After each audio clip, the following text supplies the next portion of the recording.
Hello and welcome dear students to my channel ma'am की पढ़ाई. Students, today we will continue your chapter power sharing. First chapter of civics.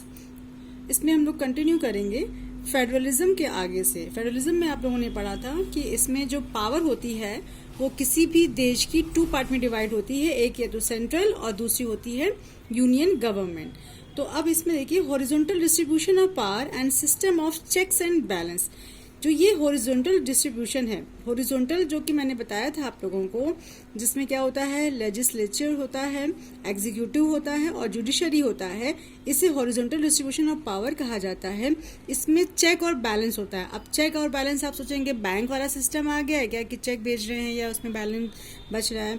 Check और balance से यहाँ पर मतलब होता है कि ये तीनों ही पावर्स जो एक दूसरे को दी गई है, ये तीनों एक दूसरे को हमेशा चेक करते रहते हैं और बैलेंस बनाकर अपनी पावर में चलते हैं. हमेशा वो ये देखते हैं कि ऐसा तो नहीं कि कोई अपनी पावर को मिसयूज कर रहा है. और या दूसरा जो इसकी जो वो रहती है वो ये देखती है कि ऐसा तो नहीं कि जो पहला वाला है या दूसरा वाला है वो बैलेंस बनाकर नहीं चल रहा है. तो ये सारी चीज़ों का इस हॉरिजॉन्टल डिस्ट्रीब्यूशन ऑफ पावर में ध्यान रखा जाता है. इसमें क्या होता है, जितनी भी ये लेजिस्लेचर, एग्जीक्यूटिव और जुडिशरी होती हैं वो फंक्शन जो है इंडिपेंडेंटली करती हैं, वो किसी के प्रेशर में वर्क नहीं करती हैं. And this kind of separation of power works as a check so that none of the 3 organs can exercise unlimited power. इससे क्या होता है, उन तीनों ऑर्गन में से कोई भी एक अपनी अनलिमिटेड पावर या मिस यूज ऑफ पावर नहीं कर सकता है. Vertical distribution of power. देखिए बच्चों, अभी हम लोगों ने पहले पढ़ा था हॉरिजॉन्टल डिस्ट्रीब्यूशन ऑफ पावर. उसको पहले हम लोग इस एक छोटे से चार्ट के थ्रू देख सकते हैं कि under the horizontal power sharing power is share among different organs. ये देखिए डिफरेंट ऑर्गन्स में यहाँ पर पावर शेयर है. सेकेंड में under horizontal distribution of power organs of the government are place at the same level. यहाँ पर कोई भी होगा, सबका जो पावर शेयरिंग रहेगी या सबका इंपॉर्टेंस इक्वल रहेगा. Under horizontal distribution of power each organ checks the other. और इनमें क्या होता है, हर कोई एक दूसरे को चेक करता है, इसलिए इसको हॉरिजॉन्टल पावर डिस्ट्रीब्यूशन कहा रहता है. लेकिन वही जगह पर वर्टिकल डिस्ट्रीब्यूशन ऑफ पावर, जिसको कि हम लोग अब इस चार्ट के थ्रू समझ सकते हैं, ये क्या होता है. वर्टिकल जैसे आप समझ सकते हैं कि एक सीधी लाइन के थ्रू होता है, तो वैसे इसमें क्या होता है कि सबसे अपर मोस्ट जो पावर होती है वो हाईएस्ट लेवल ऑफ पावर होती है. उसके बाद मिडिल लेवल पावर होती है जो कि स्टेट और यूनियन टेरिटरीज आ जाते हैं. और फिर थर्ड में आते हैं लोअर लेवल ऑफ पावर, यानी कि आपके डिस्ट्रिक्ट और विलेज. तो ये इस तरह से किया जाता है. तो इसमें ये होता है कि जो सबसे ऊपर हाईएस्ट लेवल पर जो पावर होती है वो वाली पावर क्या हो गई, वो आपकी पावर सबसे ज्यादा उसकी हुई, मिडिल वाले में थोड़ी सी कम हुई और लोअर वाले में थोड़ी सी और उससे कम हुई. इसलिए इन दोनों में बेस्ट जो होती है वो आपकी फेडरल होती है, जिसे कहा जाता है हॉरिजॉन्टल डिस्ट्रीब्यूशन ऑफ पावर. अब स्टार्ट करते हैं social group based power sharing. Power sharing among social groups. जो सोशल ग्रुप्स होते हैं वो भी पावर शेयरिंग पर बेस्ड होते हैं, या पावर शेयरिंग सोशल ग्रुप्स में किस तरह से होती है. पावर में ऑल्सो भी shared among different social groups. बहुत सारे सोशल ग्रुप्स हैं, उनमें भी पावर शेयरिंग की जाती है, जैसे कि रिलीजियस एंड लिंग्विस्टिक ग्रुप्स होते हैं. Indian constitution has provision for reservation of different communities like minorities, OBCs, SC, ST and women. और हमारे भारत में बहुत सारे डिफरेंट टाइप की जो कम्युनिटी है उसमें माइनॉरिटी आती है, ओबीसी, एससी, एसटी सभी आते हैं, विमेन आते हैं. इन सभी के लिए एक खास रिजर्वेशन रखा गया है. This is done to ensure their adequate representation in the government machinery. Adequate मतलब होता है equal. इसको इसलिए दिया गया है जिससे कि इनका इक्वल रिप्रेजेंटेशन गवर्नमेंट के काम में रहे.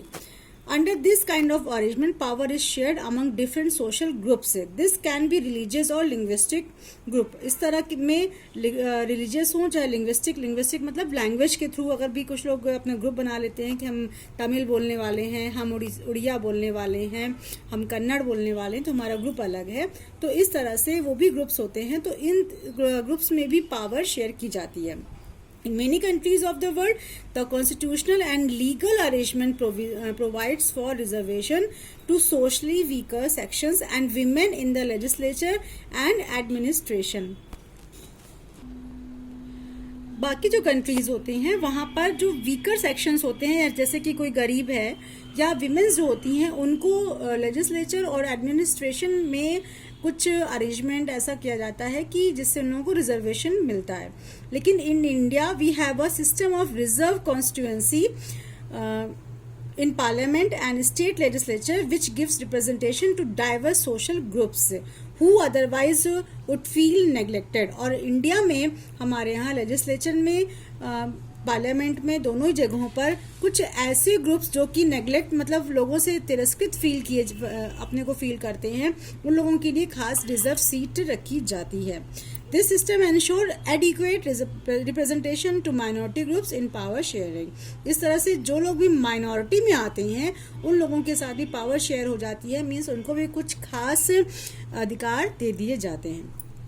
Power sharing bye political parties and pressure groups. अब ये तो हमारे ये हो गया कि सोशल ग्रुप्स में कैसे पावर शेयरिंग हो रही है या कुछ खास लोगों के संग. अब हमारे पावर शेयरिंग पॉलिटिकल पार्टीज के संग और प्रेशर ग्रुप्स के साथ भी होता है. In a democracy the citizen must have freedom to choose among various contenders for power. अब कंटेंडर्स मीन्स होता है कॉम्पिटिटर्स. तो जो डेमोक्रेसी में सिटीजन्स के पास ये फ्रीडम होता है कि कितने भी सारे कॉम्पिटिटर हो उनमें से किसी को भी वो चुने. तो इस तरह की कंडीशन में such competition ensures that power does not remain in one hand. और इस तरह की कंडीशन में पावर एक हाथ में नहीं रह सकती है. और इससे क्या होता है, in the long run power is shared among different political parties that represent different ideologies and social groups. Sometimes this kind of sharing can be direct when two or more parties form an alliance to contest election. और इस तरह की condition में कभी कभी ये भी होता है कि दो पार्टीज एक एलियंस में इलेक्शन को लड़ती हैं. If the aliens is elected, और अगर वो जीत जाती हैं election, they form a collision government, और वो लोग एक मिलीजुली सरकार को बनाती हैं एंड दस शेयर पावर, और इस तरह से भी अपने पावर्स को शेयर करती हैं. तो ये आप लोगों को समझ में आ गया होगा कि पॉलिटिकल पार्टीज किस तरह से अपनी पावर्स को शेयर करती हैं. वो लोग आपस में ही दो तीन तरह के ग्रुप्स कोलिजन में बन जाते हैं और वो लोग आपस में एक दूसरे को पावर शेयर करते हैं. अब आती है बारी प्रेशर ग्रुप्स की. प्रेशर ग्रुप्स में वो ग्रुप्स आते हैं जैसे कि कोई ट्रेडर्स, बिजनेसमैन, इंडस्ट्रियल फार्मर्स या इंडस्ट्रियल वर्कर्स होते हैं. वो अपने कुछ ऐसे ग्रुप्स बनाते हैं और इन ग्रुप्स की बातों को जब वो लोग हड़तालें करते हैं या अपनी डिमांड रखते हैं, और इन ग्रुप्स की बातों को कोई नज़रअंदाज नहीं कर सकता है गवर्नमेंट को, या जिस भी मिल में वो काम कर रहे हैं या जहाँ कहीं भी वो लोग काम कर रहे हैं वहाँ के लोगों को उनकी बातों को रखना पड़ता है. तो एक तरह से ये हुआ कि वहाँ के उन लोगों को जो उन्होंने ग्रुप बनाए हुए हैं वो प्रेशर ग्रुप कहलाते हैं. वो प्रेशर डालते हैं गवर्नमेंट पे या अपने उस इंस्टीट्यूशन पे जिससे कि उनकी बातों को माना जा सके. In democratic countries, the governmental actions and decisions are also influenced by various groups such as political parties, trade unions, industrial associations, trade association, etc.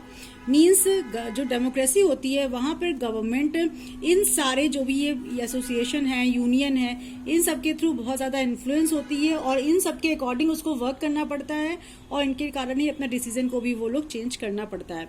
In other words, those in government can not ignore the opinions and demands of various groups in the society.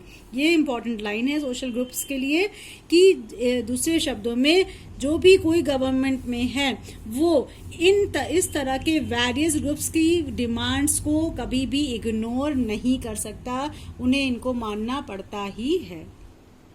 So students, today this chapter is completed here. Watch this video very carefully. This is important according to UP board.